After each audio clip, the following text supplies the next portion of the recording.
just knew those words would come back to haunt me.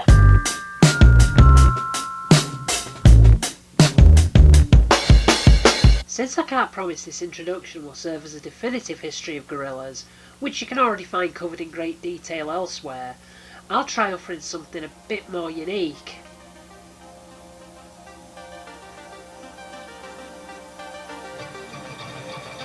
As someone whose coming of age coincided with the tail end of the cultural phenomenon that was Britpop, I knew all too well of the intense rivalry between its two largest bands along with their fan bases.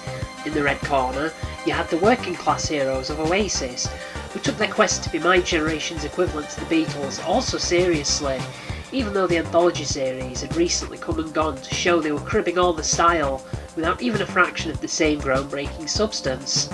Then, in the blue corner, there was Blur, a group that drew parallels to the Kinks, The Who, and a general scene I couldn't really relate to as much. If anything, that was a bit too Londony for me, while the Gallagher brothers were the latest torch carriers for a northern vibe that, who am I kidding? They were clearly tripping over themselves in desperation to ape that band, falling very short in the process, do you know what I mean? Still, there was a lot to like from both of these acts, though it admittedly took me longer to get into the latter outside a few songs. Thinking back on it, the turning point came over the course of 1997, when Oasis dropped the bloated, cocaine-fueled Be Here Now to record-shattering sales just weeks after its writer had been infamously snapped hobnobbing with Tony Blair at 10 Downing Street, where he also revealed that he'd done a line of Colombian marching band in the toilet only reserved for the Queen. I guess they could have released 70 minutes of flatulence and it would have performed similarly. Earlier that same year, Blur had made tentative steps toward post-Britpop reinvention by looking to lo-fi cornerstones such as Pavement, ditching the upbeat art school leanings for a darker and grittier approach, relocating to Iceland for sessions after frontman Damon Albarn saw a documentary that reminded him of dreams he once had about black beaches, beginning a lifelong fascination that led to his becoming a citizen of the country. In a way, this shift of direction predicted our great nation's feel-good factor souring when the buzz of New Labour's landslide election win ultimately wore off. This particular disappointment followed up by the tragic loss of Princess Diana. By contrast, Oasis swaggered on into the 2000s, giving the impression of being rapidly ageing straight-faced rockers who completely bought into their own hype, as what remained of its loyal support embarrassingly continued slurring along to Wonderwall down the local. Fast forward to mid-2003, and I was preparing to study for a college diploma in new media, much of my spare time spent admiring who I consider the greats.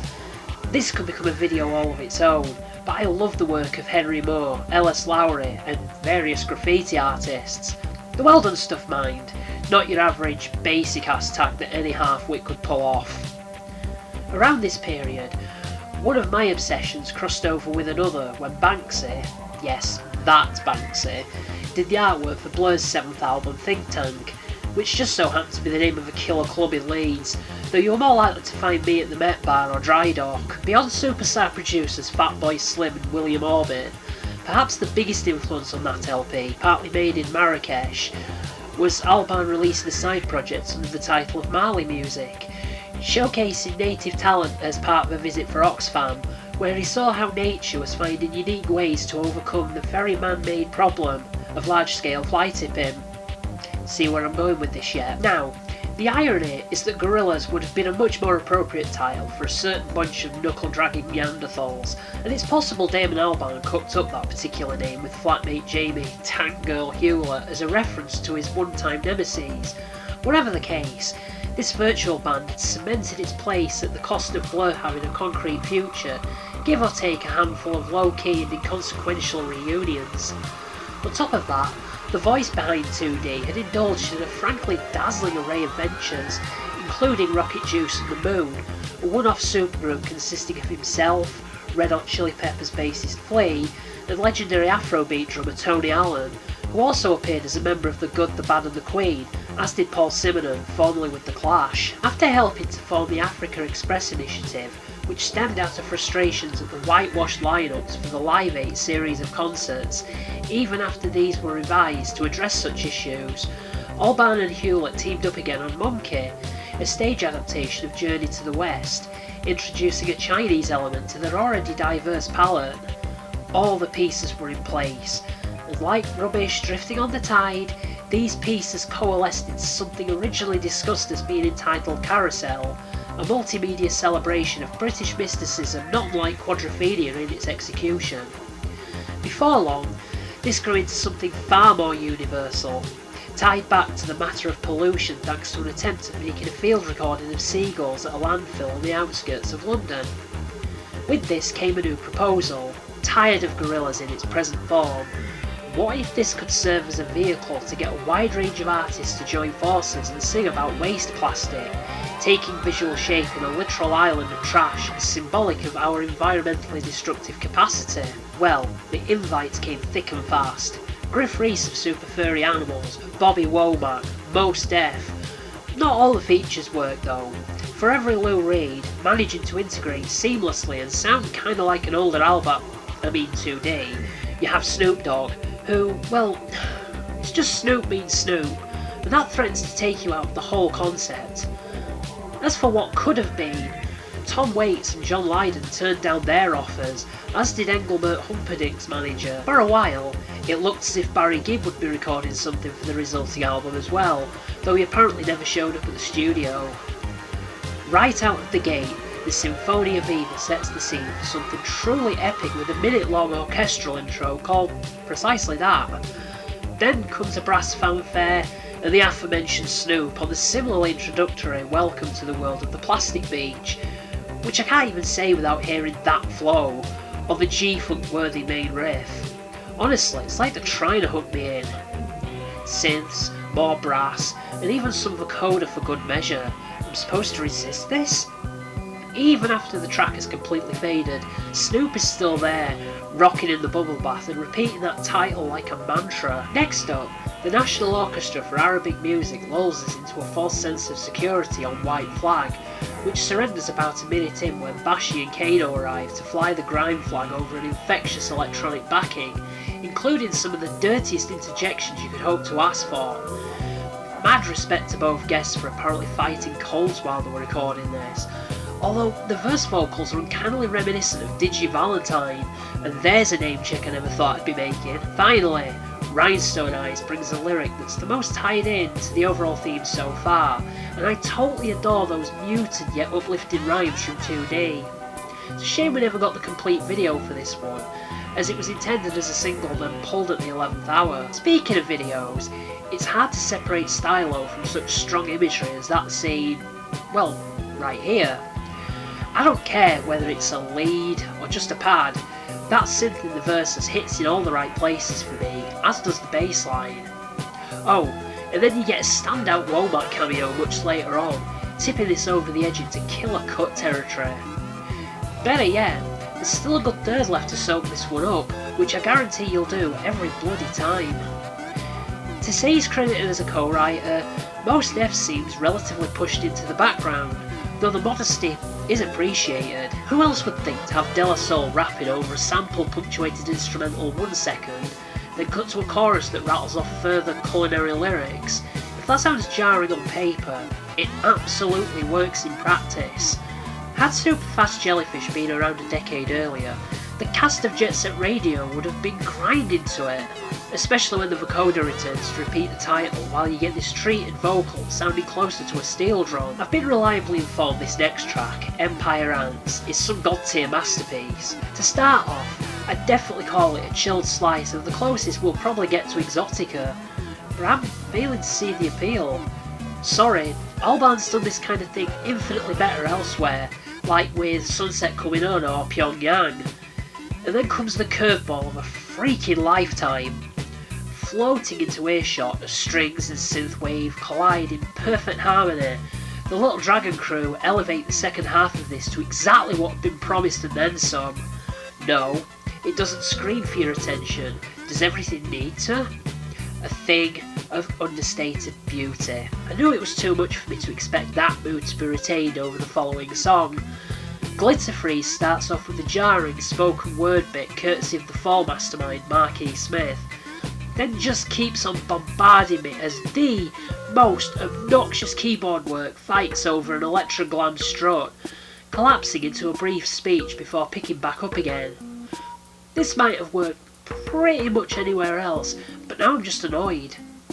Actually, now I think about it, is that really the case? You could axe this one entirely and the world wouldn't stop turning. I already gave my view on Some Kind of Nature, which is the most inexplicable father-son duet that never was, although I don't think it's intended to be interpreted in such a way. All We Are Is Dust has to be one of the best messages to take from any track, cosmic as for real. It's not hard to see why On Melancholy Hill was issued as a single. You're treated to more of that synthwave-ish goodness, but then there's that verse instrumental with a xylophone-like melody twinkling away in the background and providing a slightly nostalgic sense. The ending? No spoilers from me. Broken keeps up the downtempo vibe. Going back to his Blur days, I've always felt that one of Albarn's finest qualities comes in his synth choices, and yet he's not exactly known for being a pioneer in this field. Do you necessarily need to be at the very cutting edge, or is it just enough to have good taste? Or, suitably to a limit, as on display presently. His vocals aren't bad either, showing off greater range than some of his recent tendencies to stick in that trademark baritone register without the higher notes jumping out at you like they often can. I'll take the heat for this next comment, but Sweepstakes misses the mark. Mos Def and the Hypnotic Brass Ensemble should be an ideal match, so why am I not in through their 5 minutes together without truly feeling like it's more than just an obligation on my part? Not even seconds in, the album's title track prepares you for a classic. Paul Simonon and fellow ex-Clash bandmate Mick Jones set up the sinister vibe, then you hit with this fantastic synth pattern, 2D painting superb imagery, including a chorus that describes a washed up Casio, plus a solid underlying beat. This isn't meant to be a pleasant experience, and you're perfectly fine to use such a thing as your jam, though it's probably a good thing to remain aware of the reason it had to exist. Lyrically, there's an important point being made, with the repetition hammering that home in a fashion that shows why these guys have collaborated together so often. This just works, until the vocals by Yukimi Nagano kick in. To binge could have come from any of Albarn's older excursions into a laid-back, vaguely overseas mood. This one's pleasant, if not utterly essential. Sadly, I'm pained to admit that Cloud of Unknowing equally didn't land. You've got Bobby Womack trying his damnedest, and the Symphonia Viva returns, but I just don't feel any emotional weight. 50 minutes on, the sensation I've got after entering this world is one closer to exhaustion as Pirate Jet sways, bubbling rhythms and buzzsaw organ carrying us off into a fog. It's bonus time. It's bonus time! Yes! Pirate's Progress is the main album's opening track, only now extended out to what it should have been all along. 4 minutes of orchestral majesty that makes the bigger picture appear even more grandiose. I almost forgot to mention this, but some of the strings were recorded in the Rolls-Royce car plant. Now that's the sort of detail I just had to give a few seconds to covering. Last, and definitely not least, 3 Hearts, 7 Seas, 12 Moons is another little instrumental piece that's firmly in the same boat. Were there genuinely no places for these in the main programme?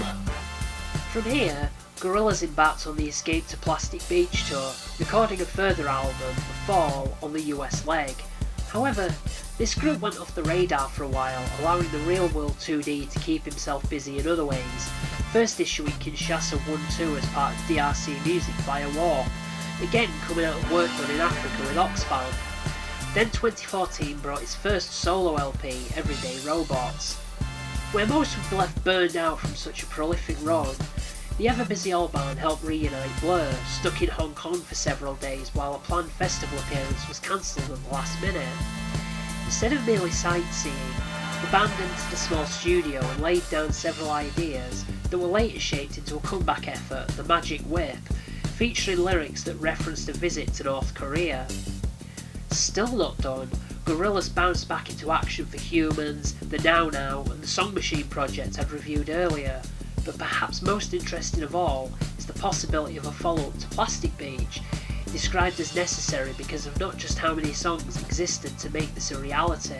In an age where Extinction Rebellion and Greta Thunberg have enjoyed their 15 minutes, Perhaps the enduring Damon Albarn can use gorillas, or wherever his muse may take him next, to keep the ecological flame lit. To conclude, yes, I'm more than a bit late to perhaps his best known party, which I'm giving a fairly high 4 out of 5. How is it that I'm only digging into and digging this stuff years after the fact? I guess that I really did tune out for a while. Does Plastic Beach come recommended? Let's put it this way. I've been a girl with benefits. Thanks for watching. Please consider liking, commenting, sharing, subscribing and donating. I swear that I'll get around to putting a link in the description. Until then, for my crimes of neglect against gorillas, I'm gonna beg for Oyabun's forgiveness.